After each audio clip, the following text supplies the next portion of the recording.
Nye TP bana nakwambia venye nakongo menikunywa walai TP walai. Excuse me, nani ni TP? Madam Charlotte, kindly. For information by the way. Sijakataa mwalimu, lakini unajua tu mwalimu nakwanga nimetoka nimekupenda tu mwalimu walai. Si yeye peke yake mwalimu.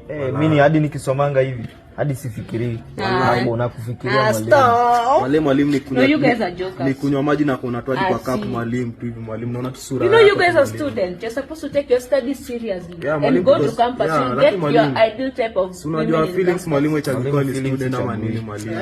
Yes mwalimu. Did I just hear feelings Mr. David? Umesikia hiyo? No mwalimu, tunataka what is binomial molecular cha mwalimu. By what? Mwalimu wa CRE. Mwalimu wa CRE binomial molecular. No, they were consulting. They were consulting. Yeah, mwalimu, allow us, let us also consult with them. Just a minute. Let us consult. Atuwapigi. Mwalimu atatuchia. No, they were consulting, please. They came for consultation. Kidogo tu mwalimu. Mwalimu basi tutakuwa nakuja kwa mwalimu. Niwaachie huyu leo. But you said they're supposed to come for consultation. Yes. Why are you now beating them? mwalimu. Msi wa shape walikuja consultation, please. Na mwende class. Why did you have to do that? Mwalimu. They came for consultation. Mbona mmewafanyia hivyo? They came for consultation. Mwalimu, unajua hawa student tunawajua. It's not the first time. Mr. David.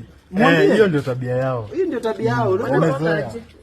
Unajua unakuanga hivyo every TP mwenye amejiwe mrembo hivi the form force usually take advantage of. Lakini mwalimu usinipatie dakika 2 tu na huyo. Ngoja unanishika aje? Hebu ngoja. Pole relax. Tunaweza enda kwa staff room to solve hii issue. Kuna venye I think the issue is already solved. What is it again? The issue is solved. Bado issue haijakuwa solved.